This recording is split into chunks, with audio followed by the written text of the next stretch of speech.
Mirë se erdhe në botën ku askush nuk është i pafajshëm. Sekrete shqiptare, vendi ku rrëfimet më të thella, më të ndaluara dhe më të pathëna të shqiptarëve marrin zë. Na bëni subscribe për histori të ndryshme.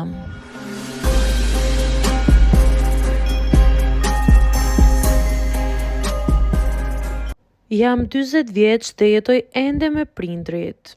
Jam 40 vjeç dhe është e vërteta ime që jetoj ende me prindrit.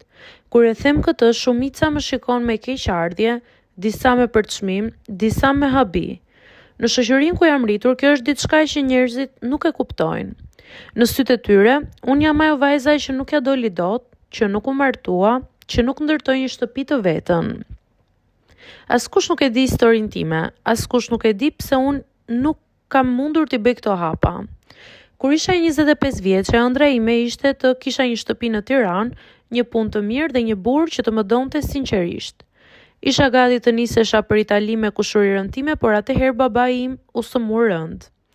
Një shemi e goditur papritur dhe jeta ime ndryshoi brenda një jave. Mamaja ime s'kishte forcë ta përballonte e vetme, kështu që unë ngela aty. I thash vetes, vetëm për pak kohë derisa ai të shërohet. Por ajo pak kohë u kthye në vite.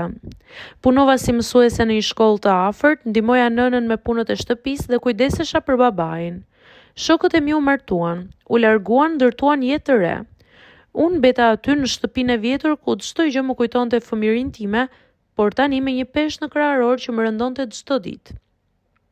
Kur mbusha 30 vjeç, njerëzit filluan të pyesin me nënqeshje. Pse nuk martohesh? Nuk e gjetur ende dikë? Kisha gjetur dikë. Një djalë që e doja shumë. Quaj Tani. Ishte i mirë, i durueshëm, por nuk mund të duronte pritjen time të pafund. Një ditë më tha, nuk mund të ndërtoj jetën me dikë që nuk mund të largohet nga shtëpia. E kuptova, nuk mund t'ja kërkoja as atij as vetes. Kështu që ai u largua. Pas ikjes së tij unë u mbylla më shumë në vetvete.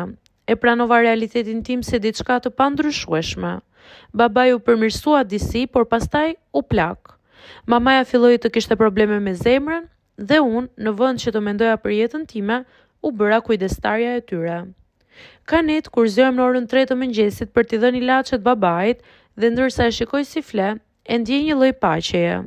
Më duket sikur kjo ishte arsyeja pse nuk i ka kurrë, por ka dhe ditë kur shikoj veten në pasqyrë, flokët që më janë zbardhur, sytë e lodhur dhe pyes veten nëse kam bërë zgjedhjen e duhur. Të jetosh me prindrit në këtë moshë është një përzierje e çuditshme dashurie dhe fajësie. Dashuri sepse ata janë gjithçka që kam, fajësi sepse ndonjëherë ndjej se kam humbur gjithçka tjetër për shkak të tyre. Nuk kam dhomën time, as pushime nuk bëj, as darka romantike, as ëndra për t'u zgjuar pranë dikujt. Kam një dhomë që dikur ishte vajzërisë time, me muret që ruajnë fotot e dikurshme, librat e vjetër dhe rrobat që nuk i vesh më. Shpesh kur dal në verandë, shikoj dritat e qytetit poshtë, mendoj se diku atje, njerëzit e moshës time po i vën fëmijët në gjumë, po planifikojnë pushime, po ndërtojnë kujtime. Ndërsa unë jam këtu duke kujtuar. Por ndoshta kjo është jeta ime. Ndoshta dikush duhej të qëndronte për të kujdesur për ta, për ata që dhanë gjithçka për mua. Sot jam 40 vjeç dhe ende jetoj me prindrit. Nuk jam as e lumtur, as e mirë.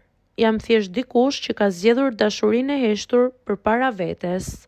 Dikur mendoja se jeta ime është e humbur, tani mendoj se është e ndershme. Dhe ndoshta ndonjëherë edhe kjo është një formë lirie.